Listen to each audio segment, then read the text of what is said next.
Mbega woba uzi ko icamwa gito cane gishobora kugira uruhara runini mu mfunguro yawe ya misi yose? Ni indimu.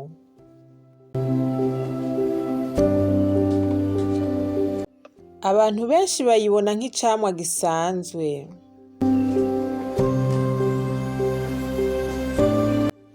Ariko indimu irimwo vitamine C, ikaba ifasha umubiri mu bikorwa bitandukanye, harimwo gukomeza abasoda b'umubiri no gufasha umubiri gukoresha neza ivyunyunyu bitandukanye biva mu mfungurwa.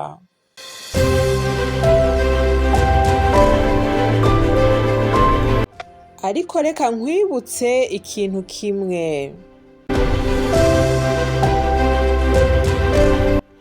Indimu si umuti habe namba na gato, ahubwo ni icamwa kidufasha kwikingira ingwara zitandukanye.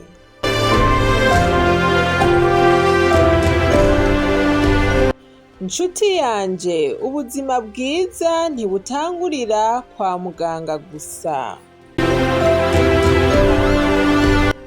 Burashobora gutangurira ku vyo dushira ku meza yacu ku munsi ku munsi.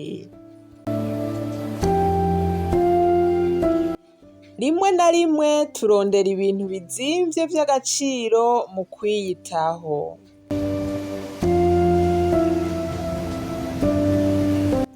Tukibagira ko amahitamwo mato mato dukora ku munsi ashobora kugira uruhara runini mu buzima bwacu.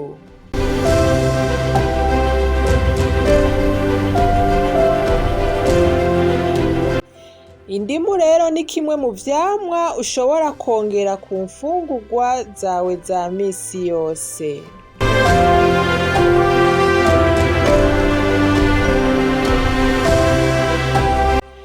Ifise uburyohe yisangije kandi irimwo vitamine C ikenewe n'umubiri wawe.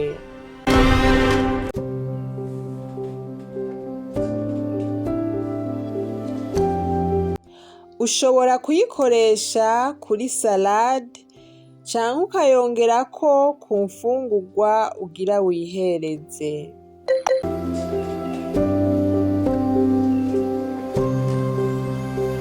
Uyu munsi rero nturindire ko umubiri wawe utangura kukwereka ibimenyetso kugira ngo utangure kwiyitaho.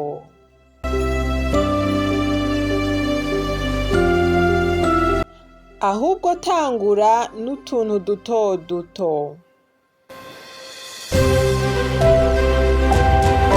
Hitamwo icamwa. Aho kuguma ufungura ibintu bidafise ingaburo ikwiye, koresha indimu mu buryo bukwiriye kandi butandukanye.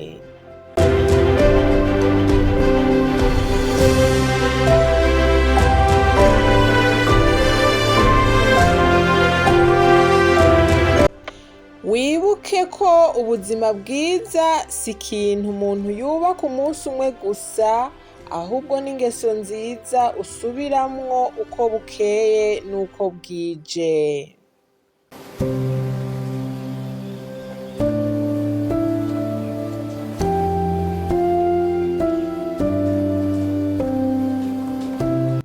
Nivyo kandi birumvikana cane, ntawe ushobora gutangurira ibintu vyose icarimwe, ahubwo tangura n'intambwe imwe uyu munsi ishobora kuba indimu, ejo ukongerako izindi mboga, bukeye ugakora imyimenyerezo.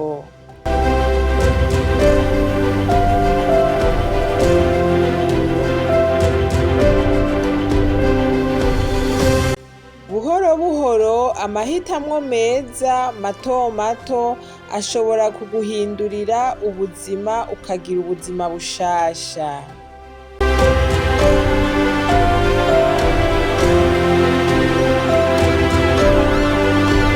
Ushobora kwibaza none aha turi hehe? Hano ni ku Mibereho TV, aho twiga utuntu n'utundi mu bijanye n'ubuzima bwa misi yose.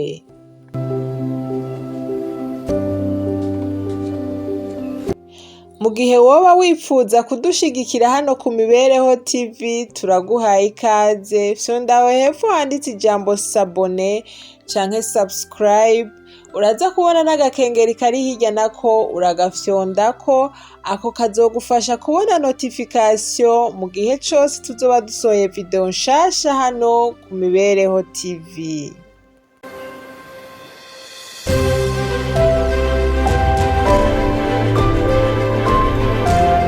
Nshuti yanje, ntukengere utuntu duto duto. Icamwa gito nk'indimu kirashobora kuba igice c'akarorero ku mfunguro nziza cane.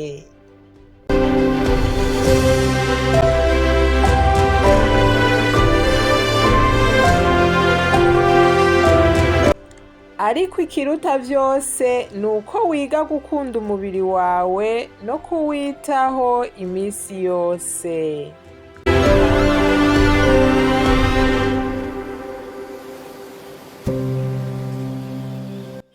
Ntiwibagire ko amagara meza atangurira mu guhitamwo neza dukora ku munsi ku munsi.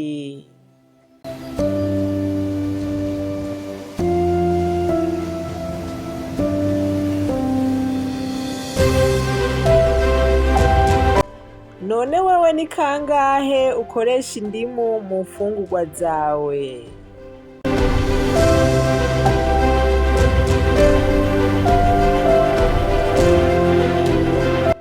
Mfasha wandike aho muri commentaire uti ndatanguye, nimba wiyemeje gutangura kwitaho amagara yawe biciye mu gufungura neza.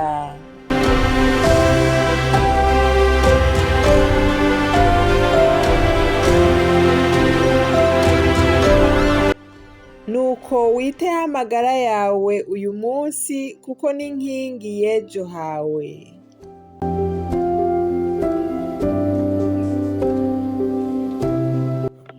Nuko ntiwibagire gukurikirana Imibereho TV igihe cose kugira ngo turushirize hamwe kwiga ivyerekeye amagara meza, imfungurwa n'imibereho myiza.